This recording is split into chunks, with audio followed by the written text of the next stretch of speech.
ہو سکتا ہے آپ میری ویڈیوز نہیں دیکھ پا رہے ہوں، اس کی وجہ میری ویڈیوز پر لگنے والا بین ہے۔ اس صورت میں آپ یا تو وی پی این استعمال کر سکتے ہیں یا پھر اپنا کنٹری چینج کر کے کوئی بھی اور کنٹری کر دیں تو آپ کو میرا چینل پیج اور میری تمام ویڈیوز دکھائی دینے لگیں گی۔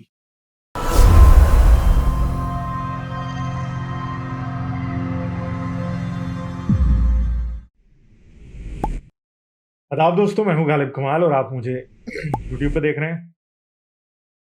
جب بھی ہم مذہب کی بات کرتے ہیں تو لوگ یہ سمجھتے ہیں کہ مذہب انسان کو ایک اچھا انسان بناتا ہے، دنیا کو ایک اچھی جگہ بنانے کی جگہ ہے، قانون دیتا ہے، انسانوں کو اچھائی کی طرف مائل کرتا ہے۔ مگر جتنے بھی مذہب ہیں دنیا میں ان کو دیکھیں تو ان سے ریلیٹڈ ہمیشہ کنٹروورسی رہتی ہے، چاہے میانمار میں بدھزم ہو، پنجاب میں سکھزم ہو، اسلام ہو، کرسچینٹی ہو، کہیں نہ کہیں آپ کو مذہب میں وائلنس ایک دم دکھتا ہوا نظر آ جاتا ہے۔ ٹھیک ہے، تو بڑا ایویڈنٹ ہوتا ہے، کہیں کسی کا ہاتھ کاٹ دیا جاتا ہے، کسی کو موب لنچ کر دیا جاتا ہے، چاہے آئرلینڈ میں کیتھولک پروٹیسٹنٹس کی آپس میں لڑائیاں ہوں، چاہے کہیں بھی ہو، کہیں نہ کہیں آپ کو اور ہمیں بار بار مذہب وہ کام کرتا نظر آتا ہے جو کہ لوگ مذہب کے بغیر اس طرح سے نہیں کرتے۔ لوگ بڑی کنوکشن سے بڑے اس سے کرتے ہیں، مگر اسلام کو جو قدر و منزلت حاصل ہے دنیا میں فساد پھیلانے میں اور دنیا میں دہشت گردی پھیلانے میں، انسانی حقوق کی خلاف ورزیوں میں، وہ کسی اور مذہب کو نہیں ہے۔ اسلام از ایٹ دا فور فرنٹ۔ چاہے 9/11 کو دیکھیں آپ، چاہے آپ ایران عراق وار کو دیکھ لیں، چاہے آپ بڑے بڑے اسلامی ڈکٹیٹرز کو دیکھ لیں جو کہ دنیا میں تھے، ٹھیک ہے، چاہے آپ رسول اللہ کی اپنی زندگی کو دیکھ لیں تو آپ کو بار بار یہی نظر آئے گا کہ اسلام ایک فساد کا مذہب ہے، ٹھیک ہے، اور رسول اللہ نے فساد پھیلانے میں کوئی کسر نہیں چھوڑی۔ اگر آپ دیکھیں عورتوں کے حقوق کو تو اسلام نے عورتوں کے ساتھ جو کیا وہ کسی سے ڈھکا چھپا نہیں ہے۔ ایک طرف تو اسلام نظر آئے گا کہ ہاں جی ماں بہن بیٹی کو بڑی عزت دیتا ہے، تو دوسری طرف لانڈی کا اسلام جو ہے اسے ننگا کر کے بازار کے بیچ میں بیچتا ہے، جس کی بات ہم بار بار اس چینل پہ کر چکے ہیں اور بار بار ہوتی ہے، ٹھیک ہے۔ اس کے علاوہ بھی اسلام اگر آپ دیکھیں کہ یہ صرف 1400 سال پہلے ہی لانڈی بازی نہیں ہوئی، آج بھی یہ ہوتی ہے۔ بوکو حرام کو دیکھ لیں آپ افریقہ میں، آپ آئسس کو دیکھ لیں کیا ہوتا ہے، اس وقت آپ طالبان کو دیکھ لیں کہ وہ عورتوں کے ساتھ کیا کر رہے ہیں۔ تو آئسس والوں نے یزیدی عورتوں کے ساتھ کیا کیا کہ ان کو اٹھایا، ان کو لانڈیاں بنایا، ان کے ساتھ سیکس کیا، ان کے ریپس کیا۔ وہ سیکس نہیں ہوتا، وہ ریپ ہوتا ہے۔ سیکس وہ ہوتا ہے جس میں دو لوگ آپس میں رضامندی سے سیکس کر رہے ہوتے ہیں، ٹھیک ہے۔ اور انہوں نے کیا کیا، انہوں نے ان کو اٹھایا، ان کو لانڈی بنا لیا۔ وہ بکتی بھی تھی، ایک مجاہد دوسرے مجاہد کو بیچ دیتا تھا۔ وہ لڑکیوں کے ساتھ جب یہ سیکس کرتے تھے ان کے ریپ کرتے تھے، کانٹراسیپٹیو بھی یہ نہیں یوز کرتے تھے کیونکہ وہ بھی اسلام میں حرام ہے، اور ان کی وجہ سے ان لڑکیوں کے پاس آج وہ لڑکیاں، یہ مجاہد سارے مر کھپ گئے ہیں، مارا ہے ان کو، بعد میں جیلوں میں چلے گئے ہیں، اور آج وہ لڑکیاں ان کی اولادیں بھی پال رہی ہیں۔ وہ لانڈیاں، یعنی ایک طرف اسلام یہ دعویٰ کرتا ہے کہ اسلام لانڈی کی کفالت کرتا ہے، تو آج وہ لانڈیاں ان کے بچے پال رہی ہیں، ان مجاہدوں کے، ٹھیک ہے۔ وہ یزیدی لڑکیاں، وہ لانڈیاں جن کو بنایا گیا تھا، وہ ان باغیرت مجاہدوں کے بچے پال رہی ہیں۔ یہ کیا کسی کو خرچہ پورا کریں گے، وہ ان کے بچے پال رہی ہیں، ان حرام خوروں کے، ٹھیک ہے، وہ پال رہی ہیں ان کے بچے۔ تو اسلام کا یہ دعویٰ کہ نہیں جی اس لیے لانڈی بنائی جاتی ہے کہ اس کی کفالت کی ذمہ داری کسی پہ آ جائے، تو آج کی دنیا میں نہ تو کفالت کا کوئی مسئلہ تھا، نہ پرابلم تھی، ایون کہ وہ لڑکیاں ان کے بچوں کی کفالت آج کر رہی ہیں، یزیدی لڑکیاں جو، ٹھیک ہے۔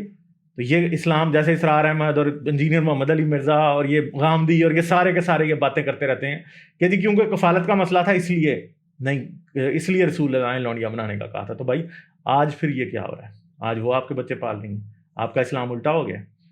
تو پھر آپ کیسے کہہ سکتے ہیں کہ اسلام دنیا کے پرابلمس کا کوئی سلوشن دیتا ہے؟ پھر آپ یہ دیکھیں کہ اگر آج چائنا میں مسلمانوں کے ساتھ برا ہوتا ہے، جس کے لیے ہم بولتے ہیں، ٹھیک ہے، پاکستان میں عمران خان کی اور سارے مولویوں کی جرت نہیں ہو رہی کہ پاکستان کے چائنا میں جو مسلمانوں کے ساتھ ہو رہا ہے اس پہ بولے، ٹھیک ہے۔ اگر کوئی اور عورتوں کی، مسلمان عورتوں کے بھی رائٹس وائلیٹ کرتا ہے تو ہم اس پہ بات کرتے ہیں، ٹھیک ہے۔ مگر اسلامی اصول کے مطابق دیکھا جائے تو انڈیا اگر کشمیری عورتوں کو لانڈیاں بنا لے اور ان کو فوجوں میں بانٹ دے تو کوئی پرابلم نہیں ہے، کیونکہ اسلام کے مطابق تو یہ ٹھیک ہے نا۔ جو تماچا آپ کافروں کے منہ پہ مار سکتے ہیں، اگر وہ آپ کے منہ پہ مارے تو آپ رونا شروع کر دیتے ہیں۔ ایون کہ اسرائیل جو ان کے ساتت کرتا ہے، اگر بنو قریظہ کی کہانی دیکھی جائے تو مطلب اس کے مطابق تو کچھ غلط ہی نہیں ہے اس میں، انہوں نے بنو قریظہ کے لیول کا کام ہی نہیں کیا، انہوں نے تو قتل ہی نہیں کیا۔ یعنی اگر رسول اللہ کے قانون کے مطابق دیکھا جائے اور یہ کہا جائے، ایون کہ یہ کہتے ہیں کہ غداری کی سزا تھی، تو کیا روز غزہ میں رہنے والے فلسطینی غداریاں نہیں کرتے؟ کیا وہ دہشت گردی نہیں کرتے روز اسرائیل کے اندر؟ تو پھر اگر ان پہ یہ جو غداری کی سزا رسول اللہ نے بنو قریظہ کے کیس میں مقرر کی تھی، تو اس کے مطابق سارے فلسطینی لوگوں کو لائن میں کھڑا کر کے یہودی جو ہیں وہ گولی مار سکتے ہیں. میں یہ نہیں کہہ رہا، یہ اسلام کہہ رہا ہے، ٹھیک ہے؟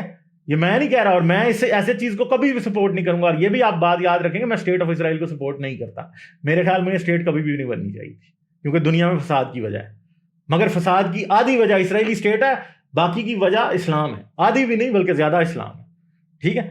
تو اگر دیکھا جائے غزہ میں اور ویسٹ بینک میں رہنے والے مسلمانوں کو لائن میں کھڑا کر کے اسرائیل اگر گولی مار دے تو بنو قریظہ کے واقعے کی روشنی میں بالکل ٹھیک ہوگا. ان کی عورتیں اور ان کی بیٹیاں سعودی عرب کے عربوں کو بیچ دینا تو وہ ٹھیک ہوگا، کیونکہ دنیا میں اور کوئی نہیں خریدے گا. سعودی عرب کے عرب، قطر کے عرب، مڈل ایسٹ کے عرب ہی فلسطینی عورتوں کو اور بچوں کو خریدیں گے اور ان کو اپنے غلام بنائیں گے، ٹھیک ہے؟ تو یہ بھی بالکل ہو سکتا ہے. اسرائیل خود نہیں بنائے گا، یہ بنائیں گے، ٹھیک ہے؟ تو اسلام کو اگر آپ دیکھیں تو بربریت اور وحشت پہ مبنی ایک ایسا مذہب ہے جس کے اوپر جتنے بھی سوال اٹھائے جائیں ان کا جو ہمیں جو ان کا جواب نظر آتا ہے وہ یہی بار بار نظر آتا ہے کہ آپ کے پاس ان کا کوئی جواب نہیں ہے. آپ کیسے جسٹیفائی کریں گے؟ چنگیز خان کے ایکشنز کو کوئی جسٹیفائی نہیں کرتا، ٹھیک ہے؟ ہر کوئی اسے برا ہی کہتا ہے، مگر رسول اللہ کے ایکشنز کو جسٹیفائی کرنے کے لیے ہر وقت مسلمان قطار بنا کے کھڑے رہتے ہیں، ٹھیک ہے؟ اور جسٹیفیکیشن بھی نہیں ہے، صرف ان پہ پردہ ڈالتے ہیں، سائڈ پہ کر دیتے ہیں. نہیں، لونڈی پرانے زمانے کے لیے تھی جی، تو پھر یہ بوکو اور امرائسس کو کیوں نہیں آپ سمجھا سکیں؟ ٹھیک ہے، اسلامک جہاد جو ہے وہ کہیں اب احمدی فرقہ آ گیا، اس نے کہا جی اسلامک جہاد اب آبسلیٹ ہو چکا ہے. تو بھائی رسول اللہ نے تو نہیں اسے آبسلیٹ کہا تھا، اور رسول اللہ کے اسوائے حسنہ آخرت تک مشعل راہ ہیں. تو مشعل راہ کیسے مشعل راہ ہے کہ انسانیت کا خون بہا کے، خوشی سے خون پی کے اور اپنے آپ کو نیکوکار کہا جاتا ہے. تو یہ باتیں ہیں، چاہے لونڈی ہو، چاہے غلام ہو، چاہے دہشت گردی ہو. دنیا میں اور مذہبوں کے لوگ اس بات میں بلیو نہیں کرتے، موسٹلی نہیں اس بات میں بلیو کرتے کہ جو ان کے ریلیجن میں نہیں بلیو کرتے وہ واجب القتل ہیں. یہ بلیو نہیں کرتے. مگر اسلام کا ایک بہت بڑا پورشن یہ بلیو کرتا ہے، چاہے وہ آئسس ہو، چاہے وہ طالبان ہو، چاہے اور ہو. جزیہ لینے میں وہ بلیو کرتے ہیں، لونڈیاں بنانے میں وہ بلیو کرتے ہیں، قتل و غارت میں وہ بلیو کرتے ہیں. یہ بلیو کرتے ہیں کہ دنیا میں ہر جگہ اسلام کی حکومت ہونی چاہیے. یہ بلیفس ہیں مسلمانوں کے، یہ اسلام کے بلیفس ہیں، اور یہ مسلمانوں کے انڈیویجول بلیفس نہیں ہیں. بار بار کئی جگہوں پہ مولوی جو ہیں وہ باتیں کرتے ہیں کہ ہاں جی اسلام کا قصور نہیں ہے، لوگوں کا قصور ہے. اسلام برا نہیں ہے، لوگ برے ہیں. نہیں، اسلام برا ہے تو لوگ برے ہیں.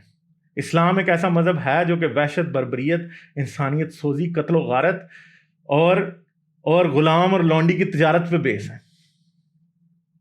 اور اس چیز کو کوئی بھی حدیث کی کتابوں سے نہیں نکال سکتا، نہ غامدی نکال سکتا ہے، نہ انجینئر مرزا، نہ کوئی اور شخص نکال سکتا ہے. اگر ذاکر نائک سے بھی سوال کیا جائے لونڈی اور غلام پہ، وہ نہیں بات کرے گا. ایک آسان سا حل ان کے پاس یہ ہے کہ حدیث کو ڈینائی کر دیتے ہیں. قرآن پہ رہیں جی، قرآن پہ رہیں، قرآن پہ رہیں. تو بھائی ہم کیوں قرآن پہ رہیں؟ آپ اپنی کتابیں پہلے جلائیں، ہم پھر قرآن پہ بات کر لیں گے، ٹھیک ہے؟ اور اگر آپ حدیث اور فقہ اور تاریخ کی کتابیں جلا دیں تو اسلام ہی باقی نہیں رہے گا، کیونکہ قرآن میں تو کچھ بھی نہیں ہے. مگر قرآن میں بھی ہیں وحشت کی باتیں. بیوی کو مارو، ٹھیک ہے؟ بیوی کو مارو، آپ کو اجازت ہے مارنے کی، بیوی آپ کی کھیتی ہے، چاہے جیسے مرضی آؤ، ٹھیک ہے؟ یہ ساری باتیں انسانیت سوزی کی باتیں قرآن میں لکھی ہیں. الیبوریٹ اور ایکسپینڈ جا کے حدیث اور باقی جگہوں پہ ہوتی. تو اسلام کیا کرتا ہے؟ اسلام انسان کو انسان نہیں رہنے دیتا. عورت کو تو انسان سمجھتا ہی ہے، مرد کو بھی انسان نہیں سمجھتا. غیر مسلموں کے حقوق اسلام میں یہ ہیں کہ وہ صرف کٹ مار سکتے ہیں اور جزیہ دے، بس. اور اگر وہی غیر مسلموں کے حقوق جو اسلام نے غیر مسلموں پہ اپلائی کیے ہیں، اگر وہ غیر مسلم مسلمانوں پہ اپلائی کرنا شروع کر دیں تو اسلاموفوبیا شروع ہو جاتا ہے. حالانکہ وہ کیے بھی نہیں جاتے. ویسٹ میں کہیں بھی وہ چیزیں کہیں بھی دنیا میں اپلائی نہیں ہو رہی. ایون کہ چائنا بھی اس لیول تک نہیں جا رہا، ٹھیک ہے؟ چائنا بھی ابھی اس لیول تک نہیں جا رہا جس لیول پہ رسول اللہ تھے، ٹھیک ہے؟ جو بنو قریظہ کے ساتھ سلوک ہوا تھا، جو تبوک والوں کے ساتھ ہوا، جو اوروں کے ساتھ ہوا، وہ کسی نے بھی ابھی تک مسلمانوں کے ساتھ نہیں کیا آج کی دنیا میں. نہ امریکہ افغانستان گیا، اس نے یہ کام نہیں کیا. ان کی عورتوں کو لونڈی بچوں کو غلام نہیں بنایا، مردوں کو قتل نہیں کیا. جنگ میں مرد اور مرد کی لڑائی ہو رہی تھی، عورتوں کو کوئی کچھ بھی نہیں کہہ رہا تھا، ٹھیک ہے؟ مگر رسول اللہ نے کیا کیا؟ مردوں اور مردوں کی لڑائی میں عورتیں اور بچے بیچ دیے، جو کہ کسی اور نے کبھی بھی نہیں کیا، ٹھیک ہے؟ کسی نے، آپ اسلامی تاریخ اٹھا لیں اور ہمیں بتائیں کہ کسی غیر مسلم نے مسلمانوں کے ساتھ بنو قریظہ جیسا سلوک کیا؟ نہیں کیا، کوئی نہیں کیا. آپ پوری تاریخ تبری، طبقات ابن سعد سب کچھ اٹھائیں، کچھ بھی نہیں ہے. مکے میں مسلمانوں پہ کیا ظلم ہوتا تھا؟ کچھ بھی نہیں.